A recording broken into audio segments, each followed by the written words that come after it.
할렐루야. 수요예배 은혜의 자리에 오신 성도님들을 환영합니다. 한 주간의 바쁜 삶들을 잠시 멈추고 우리 주님 앞에 서셔서 주님 앞에 예배하실 때 하나님 우리에게 은혜 부어주시옵소서. 주님 곁으로 나를 이끌어 주시옵소서. 나에게는 주님 앞으로 나아갈 힘과 자격이 전혀 없습니다. 예수 그리스도의 보혈로 우리를 덮어주시고 주님 앞으로 담대히 나아가게 하여 주시옵소서. 주의 예배 가운데 우리를 받아주시옵소서. 우리 간절히 기도하시겠습니다.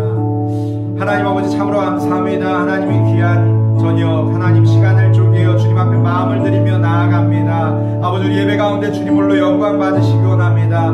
예배받기에 합당하신 우리 주 하나님만 높임 받으시기 원합니다. 주의 시간 우리에게 말씀하여 주시고 우리에게 은혜 부어주시고 아버지 우리에게 함께하여 주시옵소서. 주님의 풍성한 은혜로 이 시간 가운데 내려 주시옵소서. 하나님 주의 말씀을 들을 때 우리의 마음을 열어주시고 아버지 우리 영의 눈을 뜨게 하여 주시고 아버지 하나님 앞에 신령과 진정으로 엎드려 경배하며 주님의 그 말씀 앞에 순종하며 결단하는 시간 되게 하여 주시옵소서. 아버지 민감하게 반응하며 주님 앞에 나아가는 시간 되게 하옵소서. 아버지 함께 하실 줄 믿고 감사합니다. 주여 은혜 베풀어 주시고 하나님 아버지 참으로 감사합니다. 우리를 주의 자녀 삼으시고 주님의 앞에 예배하는 예배자로 삼아주시고 주 앞에 엎드려 경배하게 하심을 감사합니다. 이 시간 주의 보혈을 힘입어 담대히 주의 보좌 앞으로 나아가오니 주 우리 예배 가운데 홀로 영광 받아 주시옵소서. 영과 진리로 주님 앞에 예배하는 시간 되게 하여 주시고 주의 말씀 앞에 엎드려 경배하며 순종하며 결단하는 시간 은혜의 시간만 되게 하여 주시옵소서. 함께 하실 주님을 찬양하며 감사함이 예수님의 이름으로 기도합니다. 아멘.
하여 죄악 벗어버리네 안위 받고 영생함을 주께 모두 얻었네 예수 믿는 것은 받은 증거 많도다 예수 귀한 예수 믿음 더욱 주소서 두 주 예수 의지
수요예배다운 여러분을 주님의 이름으로 환영하고 축복합니다. 오늘 말씀 보겠습니다. 오늘 말씀은 고린도후서 5장 17절부터 19절까지 말씀입니다. 함께 교독하겠습니다. 그런즉 누구든지 그리스도 안에 있으면 새로운 피조물이라. 이전 것은 지나갔으니 보라 새 것이 되었도다.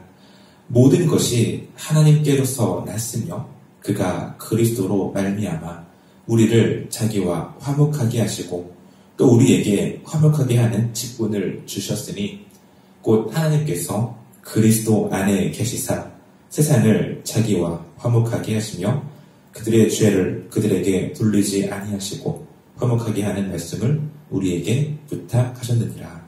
아멘. 이번 주 토요일부터 매일 성경 기준으로는 고린도후서를 묵상하기 시작합니다.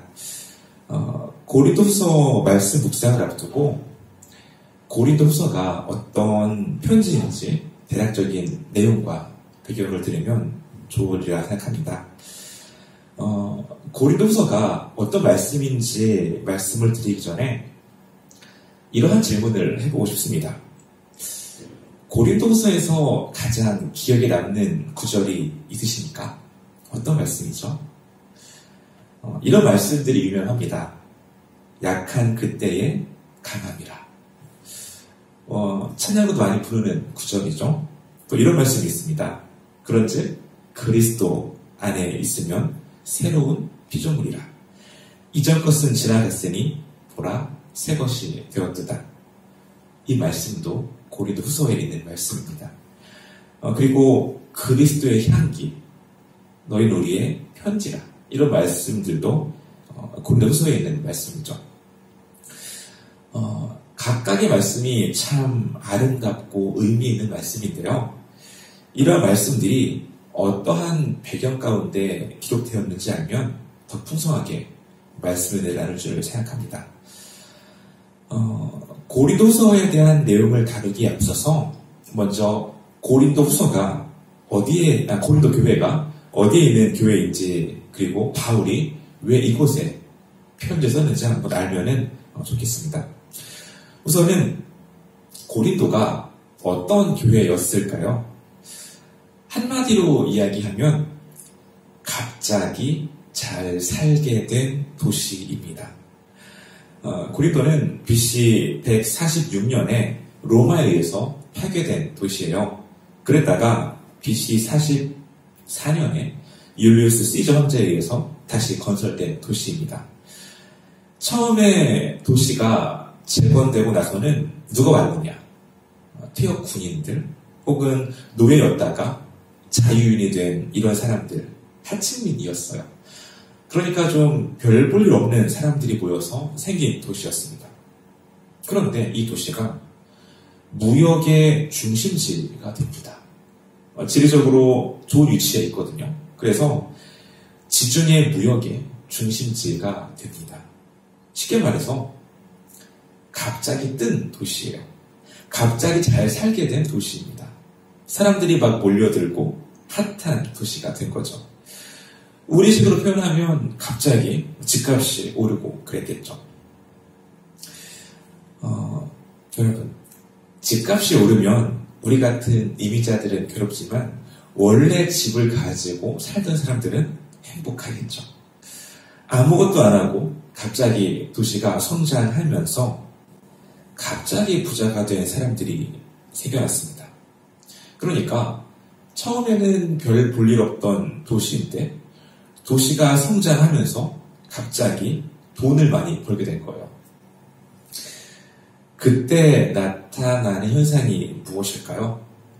사람들이 과시를 하기 시작합니다. 자랑을 하기 시작합니다. 그들은 자신의 돈을 과시하거나 자랑하기 시작했어요. 그러자 고린도에 사람들이 몰려듭니다. 누가 몰려왔을까요? 물론 다양한 사람들이 왔겠죠. 그런데 그 중에는 예술하는 사람들이 몰려들 거예요. 지금은 다를 수 있지만 예전에는 예술가들의 삶이 어땠습니까? 조금 배고픈 직업이라고 하죠. 아무래도 예술을 하는 거하고 돈을 많이 버는 거하고 조금 이제 괴리감이 있으니까요. 예술가들의 꿈이 뭘까요? 돈 걱정 안 하고 일평생 마음껏 예술 활동을 펼치는 거 아닐까요? 그래서 예술가들이 후원자를 모집하기 위해서 고린도로 많이 몰려듭니다. 그리고 또 온 사람들이 있어요. 바로 철학자들이었습니다.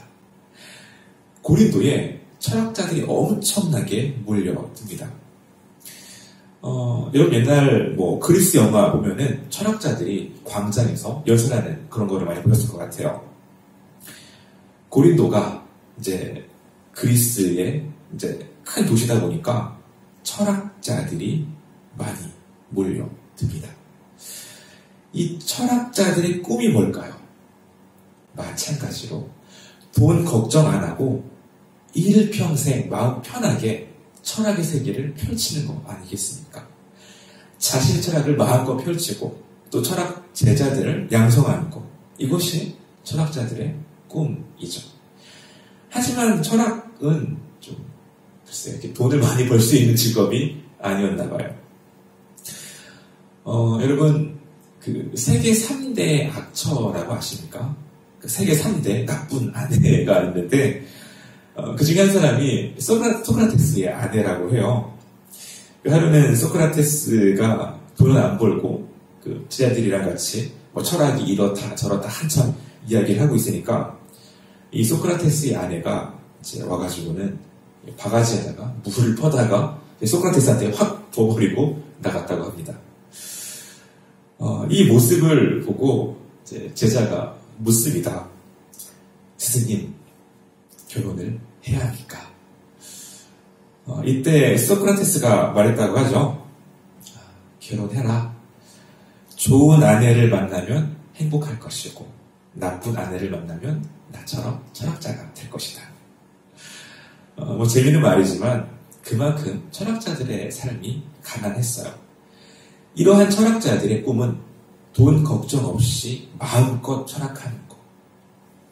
그러다 보니까 돈 많은 사람들을 찾으러 고린도로 몰려들었습니다. 그러다 보니까 이 고린도라는 도시에서 여기저기에서 철학자들이 연설을 하고 있는 거예요. 그러면 돈이 많은 사람들이 지나가다가 이 철학자가 마음에 든다. 그러면은 야, 너 내가 후원할게. 너 마음껏 철학하면서 살아라. 이렇게 되는 거죠. 자, 그러다 보니까 이 고린도에서 철학자들의 연설하는 능력, 이 스피치 능력이 탁월하게 발전합니다. 그러자 사람들 사이에서 누가 더 훌륭한 철학자일까? 이것이 이슈가 되는 거예요. 그러다 보니 이 철학자들끼리 서로 철학으로 막 싸우고 다툼한 일들이 많이 있었습니다. 그리고 또 유명한 철학자가 생기면 이 철학자를 따라다니는 팬들도 많이 생기고 그랬어요. 이러한 도시에 바울이 선교를 갑니다. 언제 갔느냐? 바울은 총 3번의 전도 여행을 갔는데요. 그 중에 2차 여행 때 고린도에 갔습니다. 고린도 위치가 이렇습니다. 지도를 보시면은 여기에 고린도라는 도시가 있습니다. 이 고린도에서 있었던 일이 사도행전 18장에 나와 있습니다. 관심 있는 분들은 읽어보시기를 바랍니다. 바울은 여기에서 얼마 동안 있었느냐? 1년 반 동안 있습니다. 상당히 오래 있었죠. 그러면 여기에서 바울이 무엇을 했느냐? 물론 복음을 전도했고요. 또한 천막 만드는 일을 했습니다. 사도행전 18장 2절 3절을 제가 보겠습니다. 아굴라라 하는 본도에서 난 유대인 한 사람을 만나니 클라우디오가 모든 유대인을 명하여 로마에서 떠나라 한 고로 그가 그 안에 브리스길라와 함께 이달리아로부터 새로 온지라 바울이 그들에게 가매 생업이 같음으로 함께 살며 일을 하니 그 생업은 천막을 만드는 것이다. 브리스길라와 아굴라 이름 들어보셨죠? 이 브리스길라와 아굴라는 부부죠. 원래는 로마 사람들입니다. 그런데 로마에서 폭동이 일어났어요. 그 당시 황제가 이 폭동을 유대인이 일으켰다 생각을 한 거예요. 그래서 로마에 살고 있는 유대인들을 보고 다 나가라고 합니다. 그래서 로마에서 쫓겨나서 고린도에 온 사람들이 바로 브리스길라와 아굴라 부부였습니다. 이 사람들이 고린도에 와서 뭐 했느냐? 바로 천막을 만드는 일을 한 거예요. 바울도 천막을 만들 줄 압니다. 바울은 유대인이죠. 유대인들, 특별히 랍비들은 율법을 배우고 가르치는 일 외에 자신들의 어떤 삶을 위해서 어떠한 기술을 배웠습니다. 바울이 배운 기술이 바로 천막 만드는 기술이었어요. 마침 로마에서 온 브리스길라와 아굴라가 천막을 만드는 일을 하다 보니까 바울이 같이 일을 하게 된 거죠. 이렇게 살아가면서 바울은 고린도 교회를 세웁니다. 그런데 여기서 중요한 거, 바울은 교회 사역을 하면서 계속 천막 만드는 일을 합니다. 왜일까요? 철학자라는 오해를 받지 않으려고 그렇습니다. 바울에게는 권리가 있죠. 어떤 권리냐? 일하지 않고 오직 복음만 전하는 그럴 수 있는 권리가 있습니다. 고린도전서 9장 13, 14절입니다. 성전에 일을 하는 이들은 성전에서 나는 것을 먹으며 제단에서 섬기는 이들은 제단과 함께 나누는 것을 너희가 알지 못하느냐? 이와 같이 주께서 복음 전하는 자들이 복음으로 말미암아 살리라 명하셨느니라. 이런 거죠. 나는 교회에서 사역하고 있다.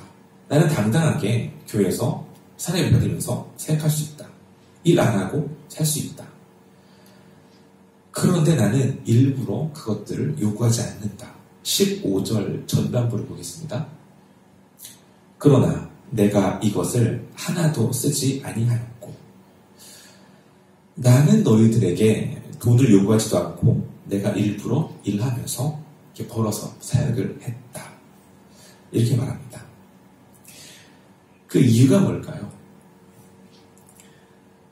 바울이 돈을 벌면서 사역한 이유 중에 하나가 복음이 오해가 될까봐 그렇습니다. 그러니까 바울도 다른 사역자들처럼 돈 안 벌고 교회에서 받은 돈으로 살면 사람들이 오해하겠죠. 아, 쟤도 그냥 어디에서 온 철학자인가 보다. 그냥 제가 소개하는 예수라는 그것이 하나의 철학 중에 하나인가 보다. 아, 쟤도 먹고 살려고 열심히 철학을 하는가 보다. 이렇게 오해를 받지 않으려고 바울이 일을 했습니다. 십자가의 복음이 그냥 철학이 하나로 오해가 될까봐 그렇습니다. 복음을 그냥 세상의 지혜로 볼까봐 그랬죠. 그래서 바울이 자신의 일을 하면서 복음을 전합니다. 바울이 고린도에서 복음을 전하고 이제 에베소로 돌아갑니다. 3일 정도 있었는데요. 그런데 자꾸만 고린도로부터 소식이 들려옵니다. 어떤 소식이었느냐? 고린도 교회에 문제가 생겼다라는 소식이에요. 먼저 어떤 문제였느냐? 첫 번째로는 교회 분열의 문제였어요. 그 사람들이 바울의 권위를 인정하지 않았습니다. 그리고 파가 나뉘어서 막 싸워요. 누구는 바울파, 누구는 아볼로파, 누구는 베드로파, 누구는 그리스도파. 이런 식으로 나눠져서 싸웁니다. 그리고 우상 숭배의 문제, 성적인 문제, 은사의 문제, 또 몸의 부활의 문제, 이런 것들, 문제들이 막 터져 나오는 거예요. 바울이 이러한 고린도 교회의 문제를 해결하려고 편지를 씁니다. 그것이 바로 고린도 전서였습니다. 이 고린도 전서를 누가 들고 가죠? 디모데가 들고 갑니다. 여러분, 그 고린도 전서를 들고 간 디모데가 어떻습니까? 좀 유한 사람이에요.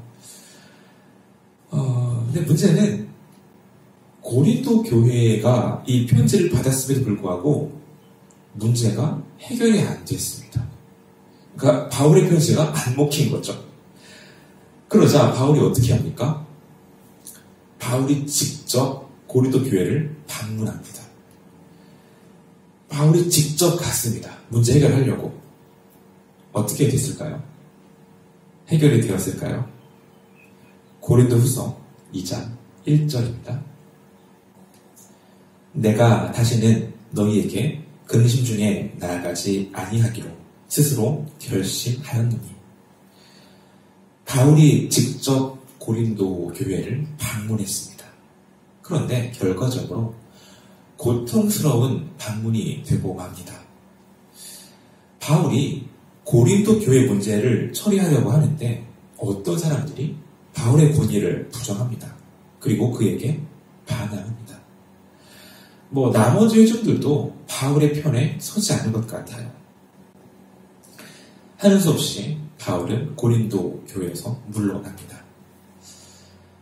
바울의 기분이 어땠을까요?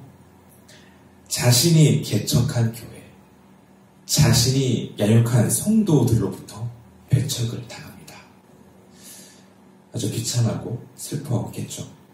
그리고 바울은 자신이 다시 방문한 대신에 아주 엄중한 편지를 씁니다. 그리고 이 편지를 디도가 가지고 갑니다. 참고로 이 편지는 현재 남아있지 않습니다. 디모데는 좀 유한 편이에요. 반면에 디도는 좀 성격이 강하지 않습니까? 의도한 건지는 모르겠습니다만 바울의 편지를 디도가 가져갔죠. 이 편지를 받고 고린도 교회가 바울에게 순종합니다. 그러자 이제 디도가 기쁜 소식을 가지고 이제 바울에게 왔습니다. 고린도후서 7장 6절 7절입니다. 그러나 낙심한 자들을 위로하시는 하나님이 디도가 옴으로 우리를 위로하셨으니 그가 온 것뿐 아니요 오직 그가 너희에게서 받은 그 위로로 위로하고 너희의 사모함과 애통함과 나를 위하여 열심히 있는 것을 우리에게 보고함으로 나를 더욱 기쁘게 하였느니라. 고린도 교회가 바울의 편지를 받고는 순종했습니다. 고린도 후서는 디도가 돌아와서 고린도 교회가 바울의 명령에 순종했다고 소식을 전한 후에 쓴 거죠. 그리고 바울에게 반항했었던 그 자도 벌했습니다. 2장 6절을 보면은 이렇게 나와 있네요. 이러한 사람은 많은 사람에게서 벌 받는 것이 마땅하도다. 바울에게 반항했던 자도 벌했고 바울의 말에 순종했습니다. 이러한 소식을 들었습니다. 너무 기쁘죠. 너무 기쁜 마음으로 바울이 고린도 교회를 향해서 편지를 씁니다. 이것이 바로 고린도 후서입니다. 그러다 보니까 고린도 후서의 중요한 주제 중에 하나가 화해입니다. 바울은 자신이 복음을 전한 고린도 교회와 완전한 화해를 이루고 싶었죠. 이 화해를 하기 위해서는 바울이 불가피하게 내가 어떤 사람인지 그리고 고린도 교회에서 어떻게 사역했는지 이런 이야기를 할 수밖에 없었어요. 그러다 보니까 이 고린도 후서에는 바울의 개인적인 이야기가 많이 담겨 있습니다. 고린도 교회 성도들에게는 이러한 질문이 있었어요. 아니, 하나님께서 보내신 사도면 만사형통해야 하는 거 아니냐? 그런데 바울은 사는 거 보니까 맨날 일을 하면서 힘들게 또 고난과 핍박 속에 살고 있는 거예요. 아니, 하나님께서 사랑하시는 자가 어떻게 저렇게 고통당하고 있을 수가 있을까? 그러면서 바울의 서도권을 인정할 수가 없어 하는 사람들이 생겨나기 시작합니다. 예, 맞습니다. 사도 바울은 자신이 고난받았음을 많이 이야기합니다. 1장 8절을 볼까요? 형제들아, 우리가 아시아에서 당한 환난을 너희가 모르기를 원하지 아니하노니 힘에 겹도록 심한 고난을 당하며 살 소망까지 끊어지고 힘에 겹도록 심한 고난을 당하며 살 소망까지 끊어질 정도로 힘들었던 시절을 이야기합니다. 분명 바울은 엄청 고생하며 살았습니다. 그러나 사도 바울은 자신의 고난 이야기를 하면서 이 고난이 어떤 의미인지를 설명합니다. 1장 9절입니다.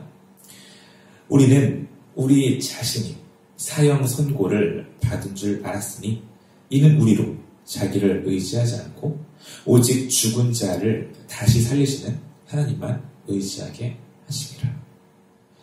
바울이 말합니다. 이 고난은 자기를 의지하지 않고 하나님만 의지하게 하시는 하나님의 은혜였다고 말합니다. 비록 고난이 있었지만 좌절하거나 실패하지 않았다고 이야기합니다. 4장 8절 9절입니다. 우리가 사방으로 우겨쌈을 당하여도 쌓이지 아니하며 답답한 일을 당하여도 낙심하지 아니하며 박해를 받아도 버림받지 아니하며 거꾸러뜨림을 당하여도 망하지 아니하고 비록 많은 고난을 당했지만 이 고난으로 인해 내가 거꾸러뜨림을 당하지 않았다, 망하지 않았다고 말합니다. 그러면서 이렇게 말합니다. 7절입니다. 우리가 이 보배를 질그릇에 가졌으니 이는 심히 큰 능력은 하나님께 있고 우리에게 있지 아니함을 알게 하려 함이라. 이런 거죠. 사람들은 말합니다. 바울 하나님의 사도라면서 어떻게 고난을 당할 수 있는 거지? 저거 사도 맞아? 이런 질문에 대해서 바울이 말합니다. 그래, 나 너희들이 말한 것처럼 고난 많이 당했다. 그런데 내가 이렇게 고난 당함은 질그릇 속에 담긴 하나님의 능력을 나타내려 합니다. 그래서 이러한 고난 가운데 내가 낙담하거나 실패하지 않았다고 이야기를 합니다. 내가 어떤 수고를 했고 어떠한 고생을 했고 또 그 속에서 어떻게 하나님의 위로를 경험했는지를 쭉 설명합니다. 이러한 이야기가 고린도서 1장부터 7장까지의 주요한 내용들이죠. 한편은 회중들이 이제 바울에게로 마음이 돌렸다고 하더라도 고린도 교회 문제가 다 해결되는 것이 아니었어요. 오히려 고린도서는 새로운 문제들이 생겨납니다. 바로 유대파 교사들이 이제 고린도 교회에 온 거예요. 유대파 교사들이 모세의 율법을 강조하면서 바울이 전한 복음과 다른 복음을 전하기 시작합니다. 아까 말씀드렸듯이 고린도 도시에는 화려한 언변가들, 철학자들이 넘쳐났습니다. 그리고 그 사람들은 이러한 언변 좋은 이제 그 철학자들을 좋아했습니다. 그래서 그 말 잘하는 아볼로가 이제 고린도에 왔을 때 사람들이 홀딱 반했잖아요. 왜냐 아볼로가 말 잘했거든요. 그에 비해 바울 어떻습니까? 10장 10절 보겠습니다. 그들의 말이 그의 편지들은 바울이죠. 그의 편지들은 무게가 있고 힘이 있으나 그가 몸으로 대할 때는 약하고 그 말도 시원하지 않다 하니. 바울이 편지는 잘 써요. 글은 잘 씁니다. 그런데 직접 만나면 별로 인상적이지 않아요. 연설도 시원치 않습니다. 지금 고린도 도시에는 말 잘하는 철학자들이 넘쳐나고 있습니다. 그런데 바울은 그렇지 않거든요. 그리고 다른 말 잘하는 사람들은 화려하게 사는데 바울은 시장바닥에서 천망받는 일을 하니까 사람들이 무시하는 거죠.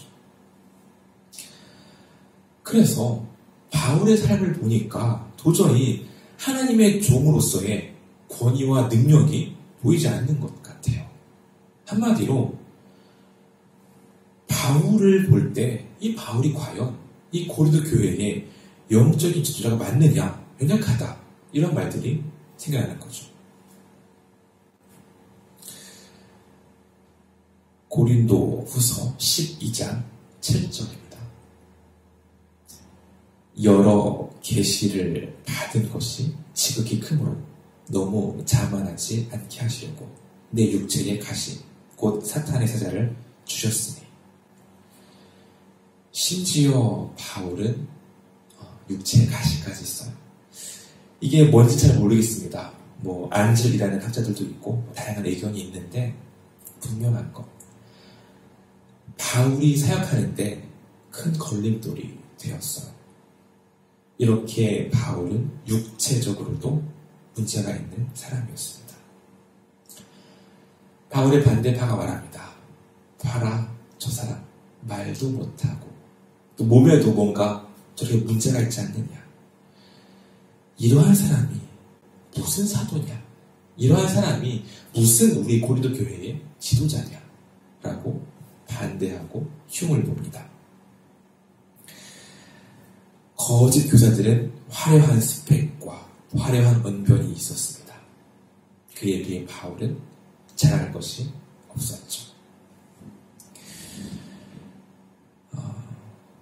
그런데 바울은 자신을 자랑하는 것이 아니라 예수 그리스도를 자랑합니다. 주님을 닮아가고자 노력했던, 그래서 고생했던 자신의 삶을 자랑합니다. 자신이 교회를 세우기 위해서 얼마나 많이 고생했는지 자신의 연약함, 부족함들을 자랑합니다. 11장 24절부터 27절입니다. 유대인들에게 사십에서 하나 감한매를 5번 맞았으며 3번 태장으로 맞고 1번 돌로 맞고 3번 파선하고 일주야를 깊은 바다에서 지냈으며 여러 번 여행하면서 강의 위협과 강도의 위협과 동족의 위협과 이방인의 위협과 시내의 위협과 광야의 위협과 바다의 위협과 거짓 형제 중에 위험을 당하고 또 수고하고 애쓰고 여러 번 자지 못하고 줄이고 목마르고 여러 번 굽고 춥고 헐벗었노라. 이렇게 자기가 얼마나 고생했는지를 구구절절 설명합니다. 그런데 바울이 나 이렇게 고생했어. 그러니까 나를 좀 존경해라. 이런 게 아니고요. 바울이 나 이렇게 고생했다. 그런데 이러한 고생 가운데 하나님께서 역사하셨다. 이것들을 자랑합니다. 그래서 나의 약함이 자랑이다 라고 말을 합니다. 내가 부득불 자랑할진대 내가 약한 것을 자랑하리라. 참 신비스럽죠? 대적자들로부터 연약하다고 공격받는 바울인데 오히려 자신에게 있는 그 연약함을 자랑합니다.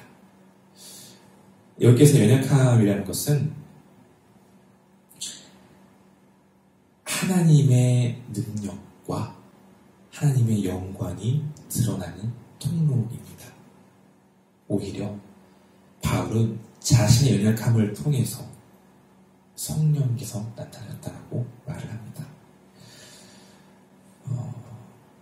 이것이 하나님 앞에 선 인간의 가장 정직한 모습이 아닐까 싶습니다. 내가 연약할 때 아이러니하게도 하나님께서는 임재하십니다. 이러한 내용을 볼 때에 고린도서는 바울의 참 개인적인 편지이지만 동시에 아주 훌륭한 목회 서신이에요. 왜냐하면 자신을 변호하는 것 자체보다 고린도 교회가 어떠한 마음으로, 어떠한 정체성으로 세워져야 하는지를 설명하고 있기 때문입니다. 고린도 후서는 오늘날 우리에게도 질문을 합니다.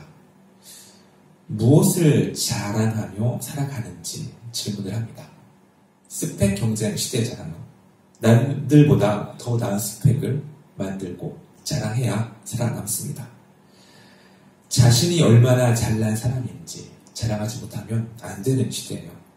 그런데 아이러니하게도 바울은 그렇게 자랑이 넘쳐나는 고린도를 향해서 자신이 얼마나 연약한지를 말합니다. 왜냐하면 나의 연약함 속에 하나님의 강함이 드러나기 때문입니다. 또한 바울은 변화된 우리의 모습을 요청합니다. 바울은 말합니다. 너희들은 그리스도의 향기다.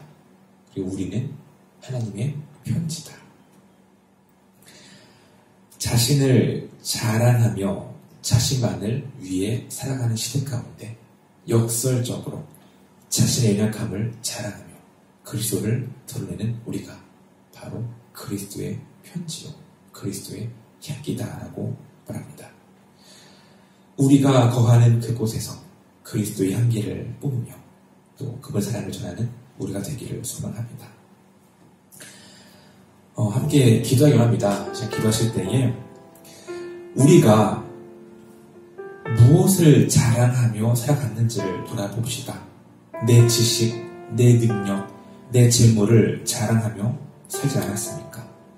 나를 자랑하며 살지 않았습니까? 바울은 자신을 무시하는 이들을 향해 말합니다. 그래, 나 약하다. 나 많이 고생했다. 그러면서 말합니다. 나의 약함 가운데 하나님께서 역사하셨다. 우리가 아닌 하나님을 자랑합시다. 혹 인생의 고난 가운데 있는 분들이 계십니까? 이 시기 가운데 역사하실 하나님을 바라봅시다. 결코 우리가 낙심하지 않는 이유는 이 연약함 가운데 하나님께서는 자신의 역사를 이루어 가십니다. 오히려 연약함 가운데 하나님을 드러내서 살게 달라고 계시고 함께 기도하겠습니다. 기도하겠습니다. 하나님 감사합니다. 우리들을 사랑하시고 우리와 함께 하시면 감사합니다. 하나님, 우리는 연약합니다. 우리 부족합니다. 그래서 좌절하고 힘들고 모든 것이 두렵고 또 낙담될 때가 많이 있습니다. 그러나 주님, 우리가 기억하기 원합니다. 우리 약함 가운데 하나님께서 일하십니다. 우리 부족함 가운데 하나님께서 일하십니다. 우리 연약함 가운데 역사하시며 우리를 돌보십니다. 하나님, 빌고 원하기는 우리의 강함이 아니라 우리 약함을 자랑케 하여 주시옵소서. 우리가 얼마나 연약하고 얼마나 부족한지를 알게 하여 주시옵소서. 빌고 원하기는 우리의 부족함 가운데 역사하실 주님을 바라보게 하여 주옵소서. 부족한 것이, 연약한 것이 결코 우리의 흠이 아니라 하나님의 역사를 이루는 귀한 통로가 될 것을 우리가 바라봅니다. 아버지, 우리의 연약함 가운데 역사해 주시고 붙드시고 인도하여 주시옵소서. 빌고 원하기는 우리의 부족함 가운데 더 주님을 바라보게 하시고 더 주님의 영광을 드리는 우리 삶 될 수 있도록 아버지 역사하시고 붙드시고 함께하여 주시옵소서. 이 시간 한 번 더 기도하실 때에는 우리 교회를 위해서 기도하기 원합니다. 전염병으로 인해서 어려운 시기를 보내고 있죠. 마음껏 예배할 수가 없고 또 마음껏 계획조차 세울 수가 없습니다. 너나 할 거 없이 모두가 어려운 시기를 살아가고 있습니다. 기도하실 때에 속히 이 시기가 지나가서 다시금 일상의 복을 누릴 수 있도록 위해서 기도합시다. 또한 어려운 시기지만 더 하나님 가까이 하고 더 말씀 가까이 하며 이 시기를 지나갈 수 있도록 위해서 기도합시다. 또 행여나 어려움 가운데 있는 교인들이 있을 겁니다. 그분들이 이 시기를 주님 붙잡고 잘 이겨나갈 수 있도록 그들의 힘과 지혜 달라고 함께 기도하기 합니다. 기도하겠습니다. 하나님 아버지, 교회를 지키시고 인도하여 주시옵소서. 아버지, 모두가 어려운 시기를 보내고 있습니다. 너나 할 것 없이 모두가 어렵고 힘든 시기를 보내고 있습니다. 아버지, 빌고 원하옵기는 이 시기 가운데 주님 붙잡게 하여 주시옵소서. 모두가 힘든 가운데 마음껏 계획도 세울 수가 없고 모두가 힘들어서 좌절하고 낙담하는 가운데 있습니다. 아버지, 빌고 온 함께는 이 시기가 빨리 지나갈 수 있도록 인도하여 주시옵소서. 속히 이 시기가 빨리 지나가서 마음껏 모여서 예배하고 마음껏 모여서 서로 찬양하고 서로 교제하는 일이 있을 수 있도록 인도하여 주시옵소서. 주님, 모두가 어려운 시기를 보내고 있습니다. 아버지, 특별히 누구보다 어려운 시기를 보내고 있는 이들을 주님 기억하여 주시옵소서. 그들이 좌절하거나 낙담하지 않도록 아버지께서 그들의 마음을 붙들어 주시옵시고 그들에게 힘을 주시옵시고 더 큰 능력을 더하여 주시옵소서. 빌고 온 함께는 이 시기 가운데 더 주님 붙잡게 하시고 어려운 삶 가운데 찾아가셔서 더 주님 만나는 그런 삶을 살 수 있도록 아버지 인도하시고 붙들어 주시옵소서. 빌고 온 함께는 이런 시기 가운데 우리가 믿음 잃지 않게 하시고 오히려 더 주님 붙잡고 믿음으로 시기 예배할 수 있도록 붙들어 주시옵소서. 더 주님 붙잡으며 말씀 가까이 살아갈 수 있도록 아버지 우리와 함께 하시고 붙드시고 인도하여 주시옵소서. 하나님 감사합니다. 우리의 연약함 가운데서도 역사하십니다. 우리의 연약함 가운데서도 하나님의 강함이 드러나는 줄을 믿습니다. 우리가 연약한 상황 가운데 좌절하지 않게 하시고 하나님의 영광을 드러내는 질그릇 되게 하시옵소서. 코로나로 인해 연약한 가운데 있는 성도들을 돌보시사 강하신 주님을 경험하는 시간 되게 하시옵소서. 또한 앞으로 고린도서를 통해서 풍성한 말씀의 꼴을 먹여 주시옵소서. 감사드리오며 예수님 이름으로 기도드립니다. 아멘.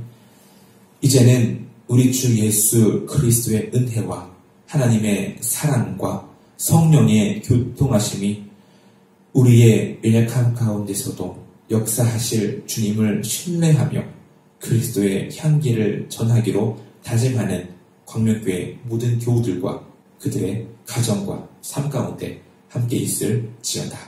아멘.